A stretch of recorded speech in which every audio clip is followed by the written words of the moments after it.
Buonasera a tutti, è la 16ª puntata di Insieme da Aquileia, una nuova puntata un po' più breve rispetto al solito perché dopo di noi daremo spazio a un interessante documentario che anticipa la giornata della memoria, 27 gennaio, anche Telechiara vi propone un documentario interessante, una testimonianza davvero significativa per questa giornata per non dimenticare quanto è successo nei campi di sterminio nella seconda guerra mondiale. Insieme ad Aquileia è su Telechiara e anche su YouTube, sul nostro canale Telechiara Produzioni all'indirizzo che vedete in sovraimpressione. Puntata più breve, quindi sommario più breve ma comunque interessante. Andiamo a vedere insieme.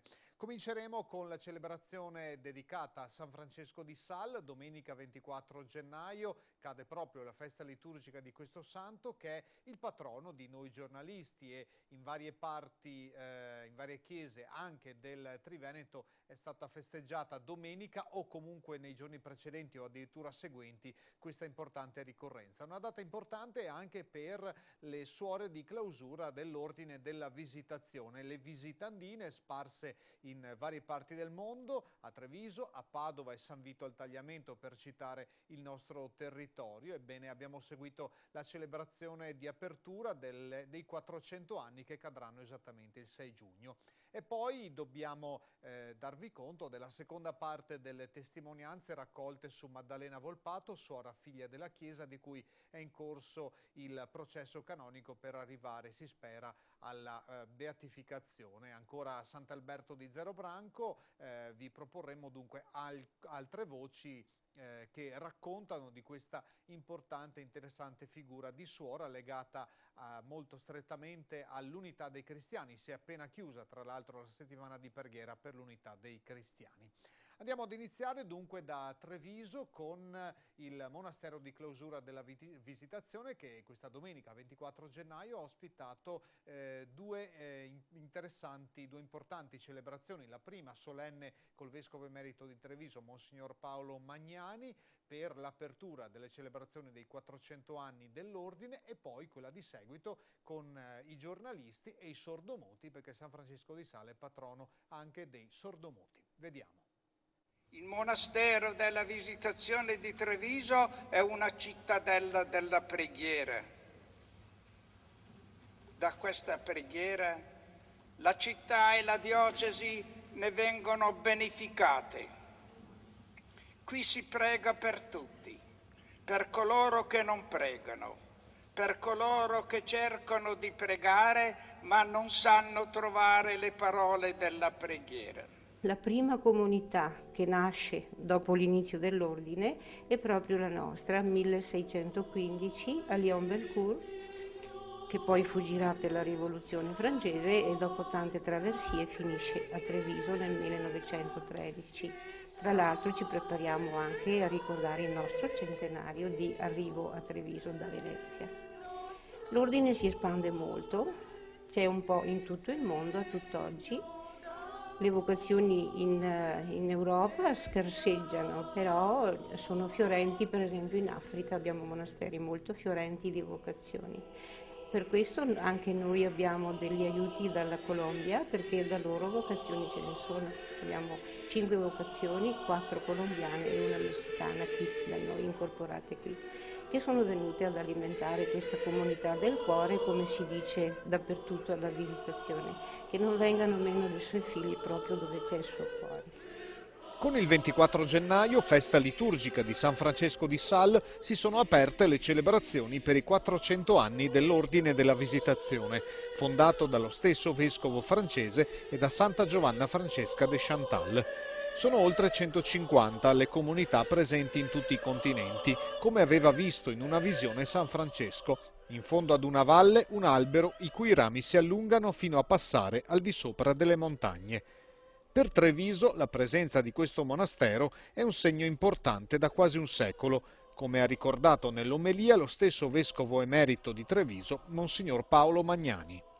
Ecco allora, i 4 segni del percorso di questo quarto centenario. Primo, una comunità viva di suore. Primo.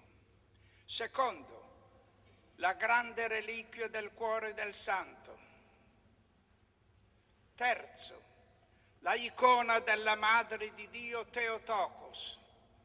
Quarto, l'impronta del Beato Longin. Da ciascuno di questi segni ognuno potrà attingere un impulso spirituale, la diocesi un impulso pastorale ed anche un valore culturale, storico ed artistico. Camminiamo. Oggi si apre questo percorso. Fra poco a prenderci per mano sarà il nuovo vescovo. Lo attendiamo per camminare con lui verso il 6 giugno.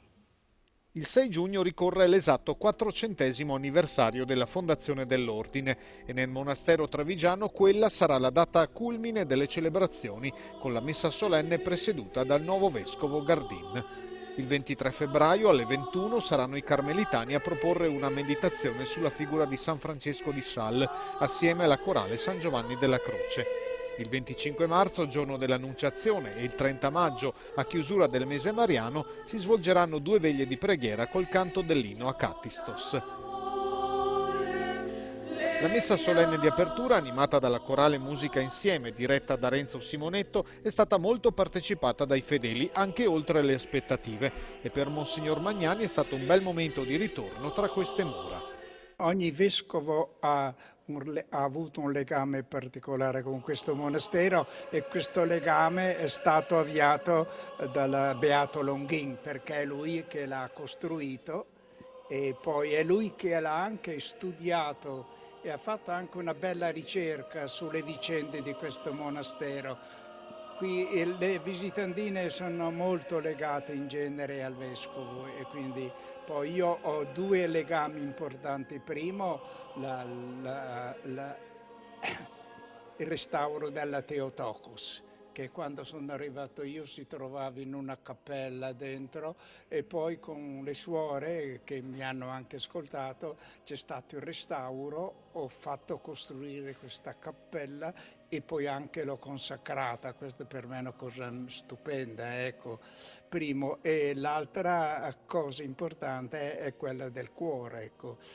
Nell'anno sacerdotale avere qui la reliquia del cuore di San Francesco di Sales esprime una simbologia di santificazione sacerdotale notevole e anche episcopale, ecco. L'anno sacerdotale diocesano di Treviso si chiude l'11 giugno, sempre qui nella Chiesa della Visitazione, e ogni primo venerdì del mese la meditazione, guidata da sacerdoti, prenderà spunto dalle litanie del Sacro Cuore. Per le suore di clausura inizia un anno denso di impegni straordinari, che non le distoglierà comunque dal loro impegno di preghiera e di apostolato. L'impegno apostolico per noi è molto sentito, nel senso che ci sentiamo cuore in questo corpo e senza il cuore che pulsa il corpo non ha vita. Ecco, noi sentiamo profondamente il nostro impegno di apostolato con la nostra offerta quotidiana, con l'offerta totale, con la preghiera, ma anche attraverso piccoli o grandi incontri che avvengono in parlatorio, attraverso il coltivare bene le liturgie così frequentate dai fedeli, che poi passano magari di qua in foresteria per uno scambio fraterno, e quella è il nostro apostolato diretto, non andare noi ma loro vengono. Noi andiamo con il dono totale di noi, come la Vergine Maria che è andata portando Gesù senza che nessuno sapesse che lo portava, da Elisabetta. Nella seconda parte della mattinata è stata celebrata una seconda Santa Messa in onore di San Francesco di Sales, protettore dei giornalisti e dei sordomuti. L'ha presieduta l'assistente diocesano Don Paolo Cecchetto, che si è avvalso durante la celebrazione di una traduttrice in lingua italiana dei segni. Il patrono è stato infatti un grande comunicatore, capace di far arrivare in vari modi il messaggio evangelico. A lui allora noi giornalisti dobbiamo ispirarci per capire come orientare meglio il nostro lavoro.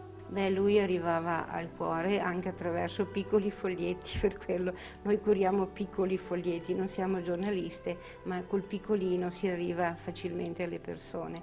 E certamente voi sapete che il suo primo metodo di arrivare, quando non era ascoltato, erano i foglietti che lui infilava sotto le porte delle case, e con quel mezzo è arrivato ai cuori, perché pian pianino si è sgelato il clima che lo avvolgeva, che nessuno voleva ascoltarlo. Ma è stato il primo segnale, quei foglietti. E poi lui ha scritto moltissimo, ma proprio credo la base dell'essere stato proclamato patrono dei giornalisti è partita proprio da quel suo infilare i foglietti. Questa era la celebrazione trevigiana per la festa di San Francesco di Sales. Se ne sono svolte altre, ad esempio a Padova e Venezia, di queste vi daremo conto. Già domani sera alle ore 21, giornata di mercoledì, vi proporremo l'incontro svoltosi a Padova insieme al vescovo Monsignor Antonio Mattiazzo. C'era il direttore di Famiglia Cristiana Don Antonio Sciortino. Il tema su cui è intervenuto: il peso della parola, la parola violata, giornalismo e giornalisti al bivio. E poi anche a Venezia il patriarca Angelo Scola si è intrattenuto in conversazione con un importante giornalista, l'attuale direttore del quotidiano La Stampa, Mario Calabresi, figlio del noto commissario Calabresi, incontro che si è svolto a Venezia. Questo evento ve lo proporremo giovedì sera, sempre alle ore 21. Ma proseguiamo con questa breve puntata di Aquileia per dare poi spazio al giorno della memoria. Torniamo a Sant'Alberto di Zero Branco per sentire altre interessanti testimonianze sulla figura di Maddalena Volpato, figlia della Chiesa, morta in giovanissima età. Lei ha donato la sua vita interamente per la causa dell'unità dei cristiani. Sentiamo.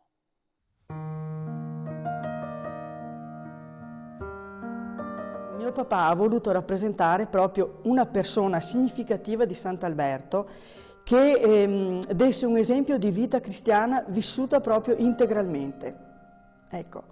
E l'ha fatta ai piedi della Madonna con dei simboli che rappresentano le varie comunità cristiane, gli ortodossi, i cattolici, ecco, i protestanti, proprio per l'unità dei cristiani. E c'è tanto bisogno di questa santa, perché anche nelle nostre comunità, piccole o grandi, non sempre siamo uniti. Per cui proprio è una santa di adesso, per la Chiesa di adesso, che è tanto bersagliata dappertutto, bersagliata dalla stampa, bersagliata anche dalla televisione, in maniera a volte volgare, a volte sottile, ma non meno pericolosa. Per cui c'è bisogno proprio di questa santa, Suor Maddalena, che protegga la Chiesa. Vedevano in lei un qualche cosa di straordinario, perché di solito quando c'è il catechismo, le catechiste non riescono a tenere disciplina. Lei invece la teneva, senza brontolare, senza alzare la voce, ma con la sua mansuetudine, con la sua semplicità, soprattutto con la sua fede. Mi ricordo che veniva a farmi dottrina, poi quando aveva fatto la dottrina per andare a casa, prima andava a casa coi più lontani, perché non voleva che si fermassimo per la strada, poi coi più vicine e più vicine, ma era talmente buona che se andava con soddisfazione, dottrina che mi insegnava, e mi insegnava le preghiere, angelo di Dio. Era una ragazza molto semplice, buona, che sorridente, amava tanto andare in chiesa, perché passava tutte le mattine che andava a messa con la bicicletta, anche se era freddo. Sembrava un angelo che volasse, proprio che, insomma, era differente dalle altre, insomma.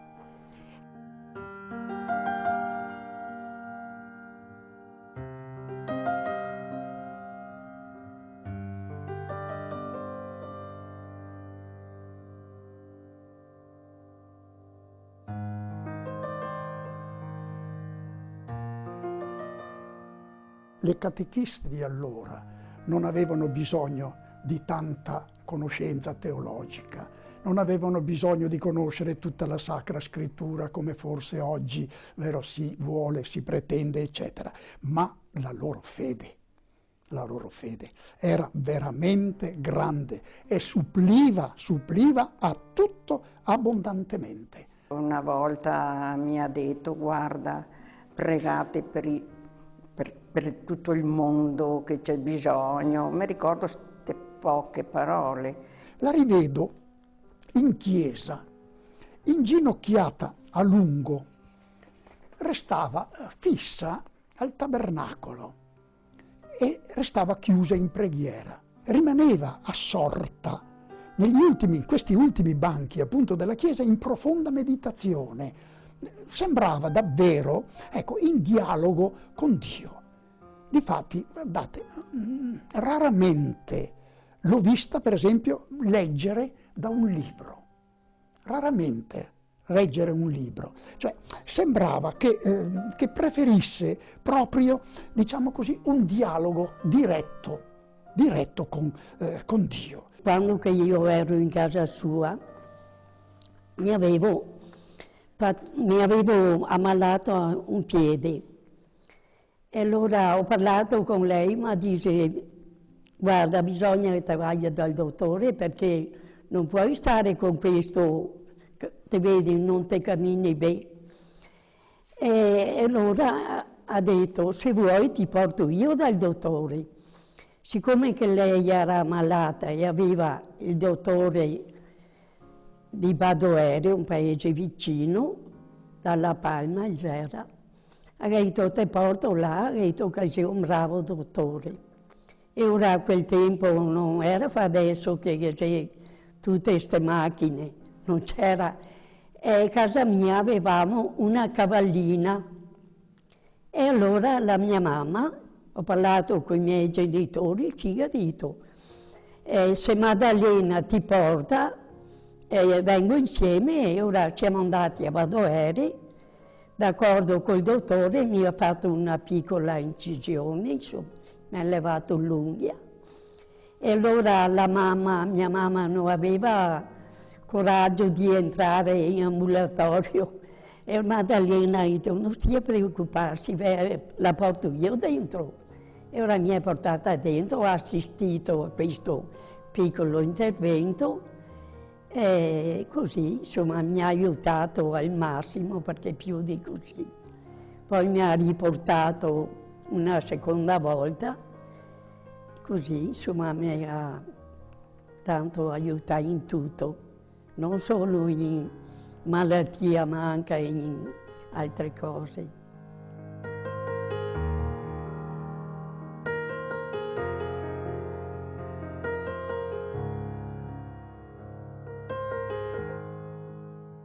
Io posso riferire quello che mi diceva mia mamma, cioè di una persona molto semplice, umile. Ricordo che raccontava anche i particolari di quando si fermava tornando da messa a visitare il nonno che era ammalato e diceva che si fermava ai piedi del letto, non parlava, però stava lì in silenzio a guardare il nonno, ecco. Una persona molto semplice. Quando era a casa qui che doveva fare alcuni lavori, faceva in fretta per andare poi in chiesa a dottrina o lavori di chiesa così. Io so che l'ho vista sempre venendo da funzioni, specialmente alle funzioni, insomma, o messa o anche a Brespo, diciamo Brespo, perché se diciamo Brespo invece si ha funzione, insomma. Quando ho conosciuto Maddalena attraverso questa biografia, questa è una ristampa, non ho letto quella precedente, Maddalena mi ha colpito su due questioni. La prima, la celeberrima frase che la sofferenza accettata con amore ha un grande valore per la Santa Chiesa. E questa frase l'ho capita quando ho avuto la malattia. Quando ho fatto la domanda per l'ordinazione a Monsignor Bagnani, che allora era vescovo ordinario di Treviso, nel 94, sono stato ordinato nel gennaio, l'8 gennaio del 94, nella richiesta di ordinazione presentata al vescovo ho messo due intenzioni. Quella ho detto, offro la mia ordinazione diaconale per l'ecumenismo, per l'intercessione della serva di Dio Maddalena Volpato e per le vocazioni sacerdotali. Questo è stato il legame forte tra Maddalena e la mia ordinazione diaconale. legame che continua, sono devoto, prego ogni mattina con la preghiera di intercessione e appunto l'altra cosa che mi ha colpito della biografia è stata l'offerta della vita, della malattia terribile, della morte per l'unità dei cristiani, per l'unità delle chiese cristiane. Questi sono i due capisaldi, cioè la malattia, la sofferenza e l'ecumenismo. Mi ricordo che mia mamma mi ha portato lì e io, bambina, andavo per tutti i saloni, a me sembrava immenso, invece un ospedale normale, penso. E l'ho vista in un letto, tutta bianca, vestita di bianco, che sorrideva e sopra il letto avevo come uno specchio. E io poi andavo per i saloni e le ammalate mi chiamavano, mi dicevano vieni che ti tocco perché c'hai una zia santa, ma io, bambina di 3 anni, non capivo, per me era una cosa non normale, non lo so, e questo mi ricordo. Ricordo anche quando si è ammalata, perché il fratello di Maddalena veniva sempre dalla mia nonna per raccontargli di questa sua sorella che era ammalata e che soffriva molto, e anche ricordo di questo che lei offriva questi suoi dolori per l'unità dei cristiani. Mio papà mi raccontava quando andava a trovarla al Lido, quando era malata, quanta sofferenza, che sì, aveva anche un specchio che allora lei guardava i suoi fratelli per lo specchio perché non si poteva muovere, insomma. E quando ci raccontava queste cose lui piangeva sempre, faceva le lacrime, insomma, perché si ricordava della sofferenza. Io posso riferire solo quello che ho sentito dire da mia mamma. Mia mamma è andata al funerale a Venezia e ricordo che diceva di un funerale molto povero. Particolare che l'hanno colpita di più era la cassa, che era talmente povera da sembrare quasi una cassetta da frutta, tanto che diceva che hanno avvolto il corpo della cugina in un lenzuolo per impedire che la terra le cadesse nel volto. E dopo ricordava che alla fine della tumulazione, ai 4 angoli della fossa, hanno piantato 4 gigli bianchi.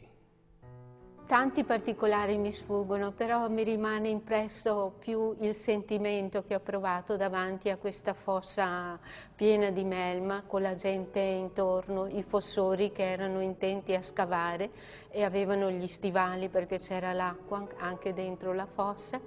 E pensosi tiravano su, annaspavano i resti della nostra serva di Dio e raccoglievano qualche osso qua e là che poi veniva deposto in una cassettina.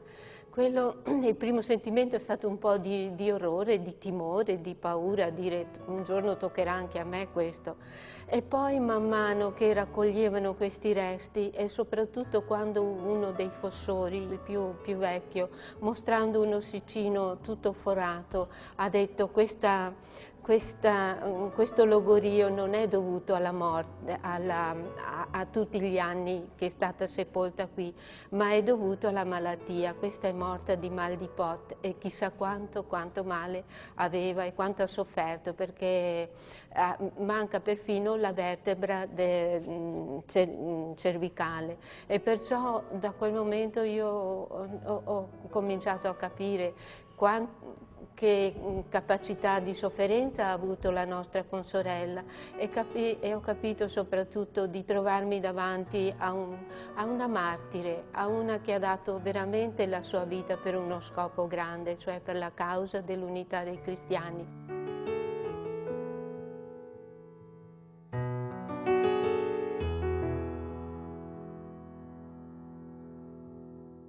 Maddalena Volpato, figlia della Chiesa, una vita per l'unità dei cristiani. A giugno si chiuderà il processo canonico, si chiuderà a Treviso nel Tempio di San Nicolò e torneremo sicuramente a parlarne. Noi chiudiamo qui questa brevissima puntata di Insieme da Aquileia, la numero 16, che ritrovate anche sul nostro canale YouTube, che vedete in sovraimpressione. Subito dopo di noi spazio al nostro direttore Alberto Feltrin per la presentazione di un interessante documentario per celebrare a nostro modo la giornata della memoria del 27 gennaio. Intanto a tutti grazie per l'attenzione e buon proseguimento.